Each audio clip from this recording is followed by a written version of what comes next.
In 2016, to the disbelief of many, a controversial businessman from New York entered the White House, a man known for his golden towers, TV shows, and his scandalous tweets. But where does this story begin? From Queens, New York, from a German-Scottish immigrant family and a boy who was thirsty for power since his teenage years. This is the story of Donald John Trump. Donald John Trump was born on June 14, 1946 in Queens, New York.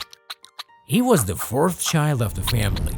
His father, Frederick Trump, was a German immigrant and a successful real estate businessman. A strict, disciplined, and serious man. His mother, Marianne MacLeod, was from Scotland, a religious, calm, and family-oriented woman.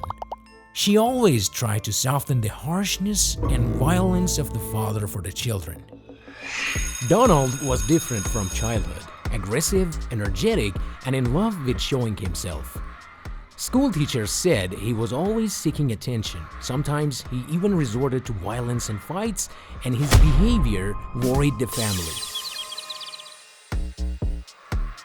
For this reason, his father sent him at the age of 13 to the New York Military School, a place where he was supposed to learn discipline and order. But Donald followed his own path there too. He wore the military uniform, participated in parades, and adapted to strict rules. But more than anything, he learned how to compete for leadership. His classmates said that even there he was looking to be the best and the most famous. After graduating from military school, Trump decided to follow his father's path. He first went to Fordham University, but 2 years later, he transferred to the Wharton School of Business at the University of Pennsylvania. Wharton was one of the most prestigious business schools in America. Young Trump studied economics and management there. More than lessons, he valued relationships and reputation. He always said, university is just part of the path. What matters is learning how to win the game of business. In 1968, he graduated. That same year, he directly entered the family business, Trump Organization. His father's company was mostly focused on building middle-class houses in the neighborhoods of Queens and Brooklyn because his father was cautious and didn't want to take risks. But Donald was more ambitious. He wanted the name Trump to be known beyond New York. In the 1970s, New York was going through hard times. The city was in debt and many buildings were abandoned. But Trump saw this situation as an opportunity. In 1971, he moved the company's headquarters to Manhattan, the economic heart of New York. Trump's first big success was the renovation of the bankrupt Commodore Hotel. With a smart deal, he got financial help from the city of New York and also brought Hilton Hotels Corporation, one of the world's biggest hotel chains, into the project.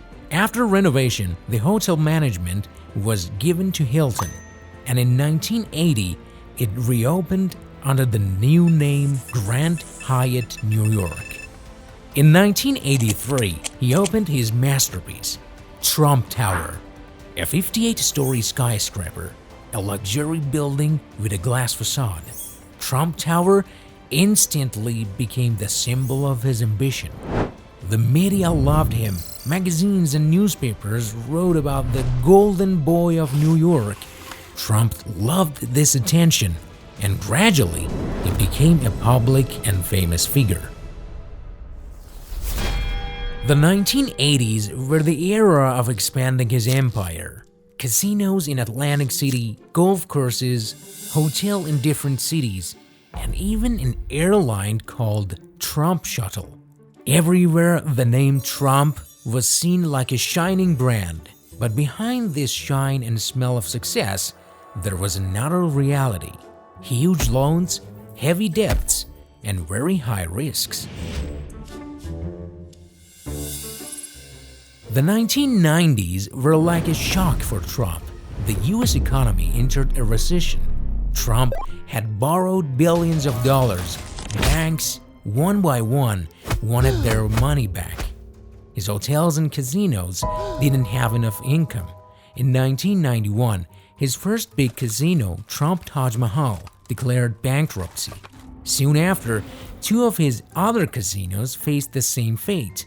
Trump, who was once a symbol of success, was now on the verge of a total collapse. But Trump's main ability was exactly this: negotiation and survival. He made deals with the banks. He gave some of his properties, kept some. Many thought he was finished, but Trump turned failure into a show. In interviews, he introduced himself as a strong survivor. He said, "Bankruptcy is not the end, it's just a new beginning." During the same period, his personal life also made headlines. The scandalous divorce from his first wife, Ivana, and his controversial relationships with models and actresses. Trump had realized that even scandal could keep him in the center of attention, and he considered media attention as money-making and free advertising. In the early 2000s, Trump had a new weapon: media. In 2004, NBC launched a show called The Apprentice, or The Trainee, a competitive show about entrepreneurship and business. In each episode, contestants competed to win Trump's approval and a $250,000 prize. In this show, Trump had a famous phrase, a phrase that quickly became famous: "You're fired." The show instantly became popular. Millions sat in front of the TV to watch Trump. He turned from a failed businessman into a national star. When Trump saw he could gain fans through media, he did everything. He wrote best-selling books about success. He appeared in movies and TV shows in short roles. He even participated in a wrestling show, WWE. He had turned himself into a brand tied to power, money, and media show. The 2000s were his era of image rebuilding. The man that the media had once written about his collapse had now forced the media to present him as the symbol of American success. Trump had been talking about politics for years, but no one took him seriously. Until 2015 arrived, Trump officially announced his candidacy for the presidency of the United States. He gave his speech at Trump Tower with harsh words about Mexican immigrants. He said they bring drugs, they bring crime, some of them are rapists, and he spoke against traditional politicians. He said Washington is corrupt, and he said his famous slogan, "Make America Great Again." These words exploded like a bomb. The media attacked him, but that made millions of people in America support him with red hats. His rivals were eliminated one by one, and Trump became the Republican nominee.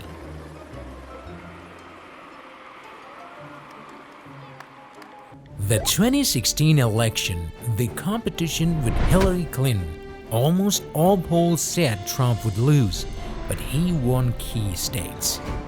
On the night of November 8, the world was shocked. Trump became the President of the United States until 2021. But COVID, potential turmoil, and people's exhaustion from Trump's scandals made many seek calmness. Because of this, in the next term, he lost to Joe Biden. No matter how much Trump shouted the election was stolen, it was too late and useless. After that, many thought Trump's era was over, but he did not stay quiet, and he came back.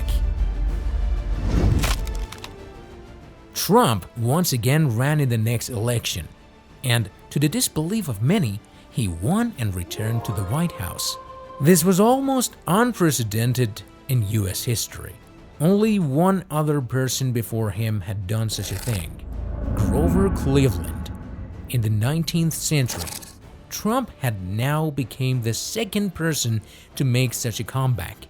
And this was the story of the boy who never gave up, the man named Donald Trump. But the story is not over yet, because the rest must first be made by Trump himself, and then we will tell it to you. Maybe 10 years later, we will come back to it. Until the next video, follow the Time Warriors channel. Goodbye.